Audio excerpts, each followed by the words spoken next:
আপনারা দেখছেন ইসলামে ওসিয়তনামার ভূমিকা নিয়ে বিশেষ আলোচনা অনুষ্ঠান Islamic will.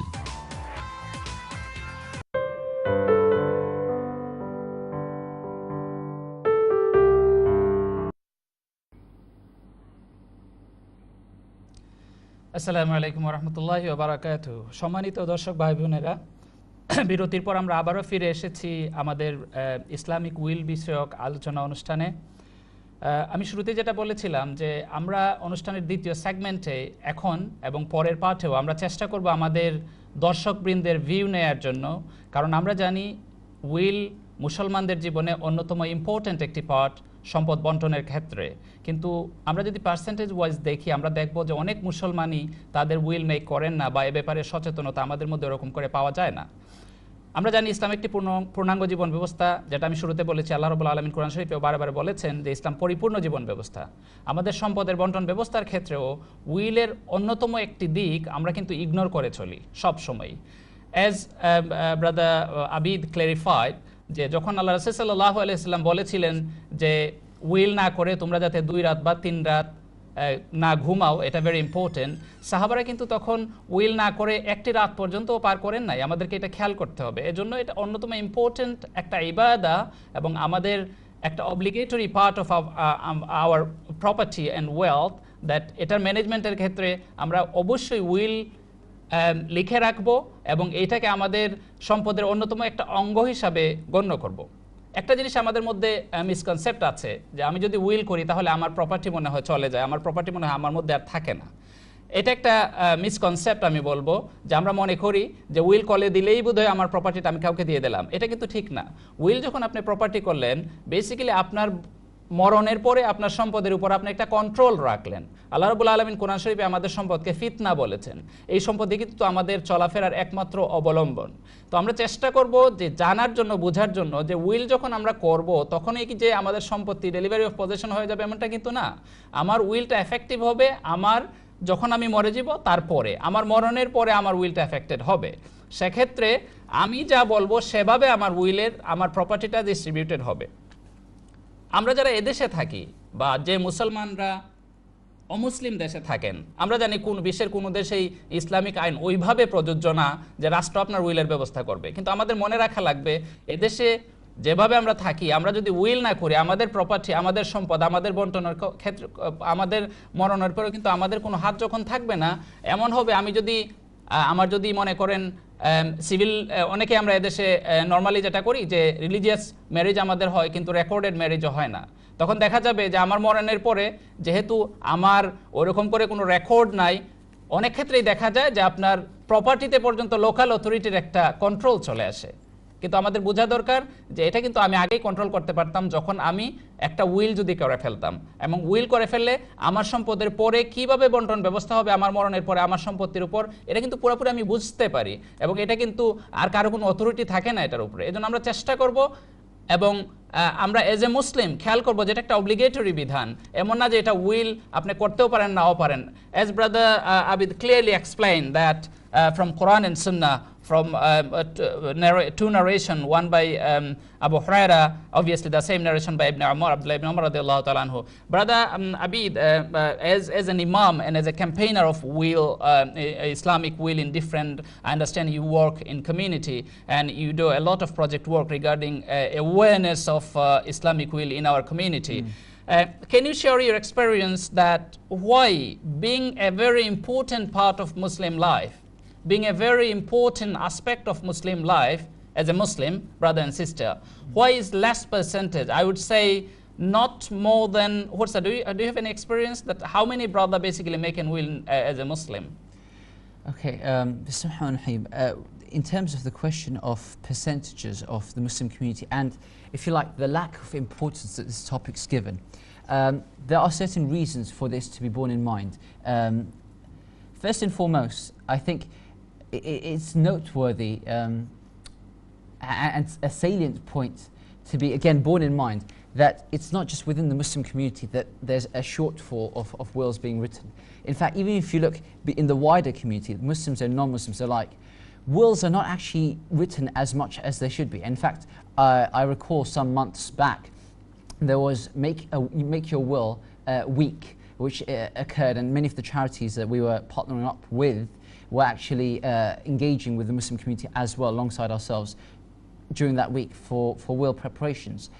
And what we found during our research and our preparation for that week was that actually many non-Muslims as well are not fully conversant of the importance and, if you like, the significance of not having a will, the ramifications, the repercussions of not having a will prepared.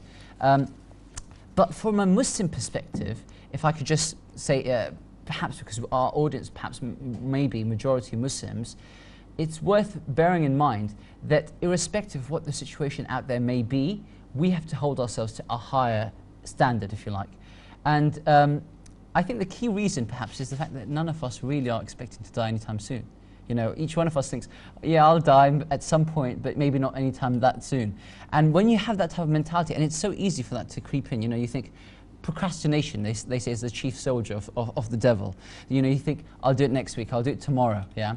And there's a statement which someone said to me tongue-in-cheek that, you know, often we say, I'll do it someday, yeah? Someone said to me that there's 7 days in the week, and none of those days are called someday. It's Monday to Sunday, there's no someday.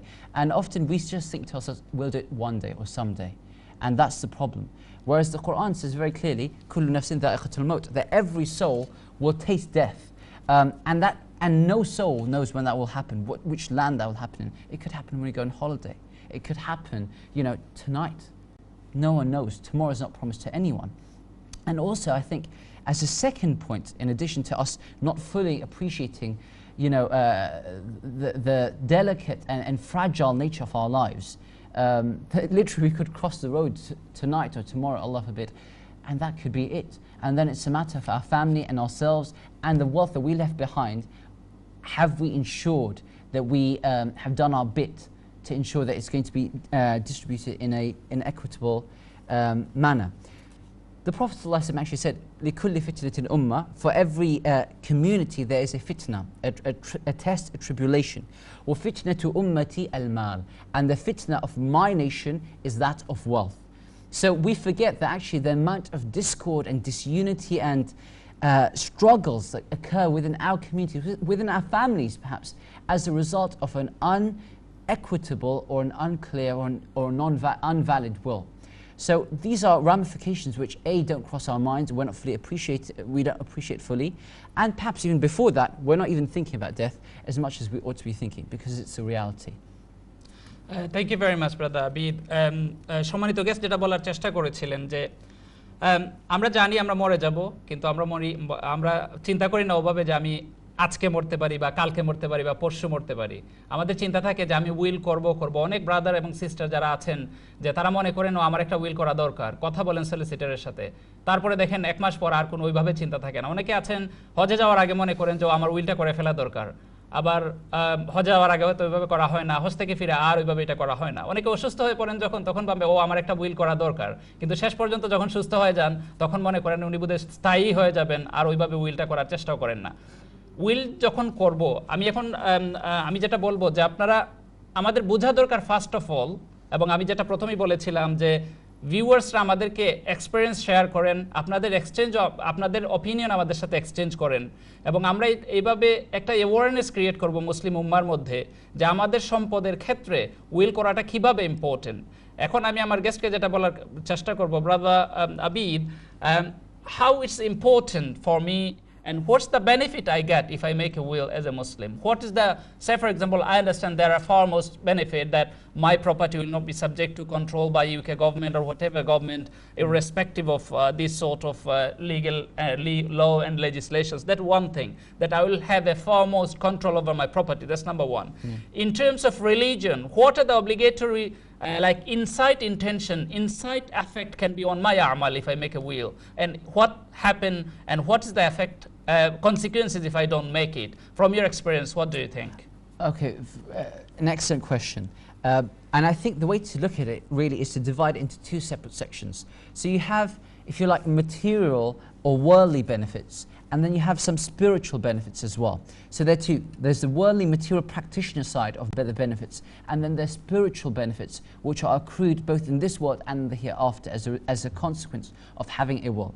And conversely, not having a will has, if you like, material detriments to us in this world. There are also spiritual detriments which we can experience in the hereafter. In terms of from a spiritual perspective, which what we've touched on already, but there's also a tradition in the Muslim Imam Ahmad, rahmatullah alayh, and it's inshallah one which is reliable. The Prophet ﷺ informed us that a man can live 60 years of their life, yeah, or a woman, or whoever. 60 years, that's a lifetime, right? And they could lead those 60 years either righteously or in a state of being wicked altogether. That person, so let's just take the one who led a wicked lifestyle, to the extent that they could have and almost should have been people who would have been from the denizens of the fire. But as a result of having left behind a just, equitable will, they became from the people of the paradise, of the garden. And conversely, you could find people or a person who actually led a very righteous lifestyle, a lifestyle which you would have thought would have made them people to have been entered and admitted into the garden of paradise. However, they left behind a non-equitable or an unequitable will, one which is not Sharia compliant and so forth, and that led them to become from the people of the fire. So if you like, the spiritual consequences are very great. Conversely, I mean, if I could just add, in terms of from a worldly perspective, and one could debate, is this really a worldly benefit or is this a spiritual issue? Is that the amount of infighting that can occur within our families as a result of not having a clearly described will, which states quite clearly who should get what. Because the reality is we find brothers and sisters sometimes squibbling and quabbling for years to come. Not only that, you'll have a situation whereby even their children and grandchildren are not speaking to one another because we're fighting and discussing. Thank you very much, brother. আমাদেরকে আবারো একটি বিরতিতে যেতে হচ্ছে দর্শকবৃন্দ। আমরা আবার ফিরে আসবো আপনাদের কাছে আরো আলোচনা নিয়ে। আমি আশা করব এনটিভি ভিউয়ার্স, এনটিভির দর্শকরা আমাদের সাথে শরিক হবেন এবং ইসলামিক উইল তথা আমাদের কমিউনিটিতে উইলের ক্ষেত্রে সচেতনতার ক্ষেত্রে আপনাদের ভিউ আমাদের সাথে শেয়ার করবেন এবং কোনো কোয়েশ্চেন যদি থাকে তাহলে আমরা আনসার করব ইনশাআল্লাহ। এবং আমরা আবারই ফিরে আসবো বিরতির পর। সেই পর্যন্ত সবাই ভালো থাকুন। আসসালামু আলাইকুম ওয়া রাহমাতুল্লাহি ওয়া বারাকাতুহু।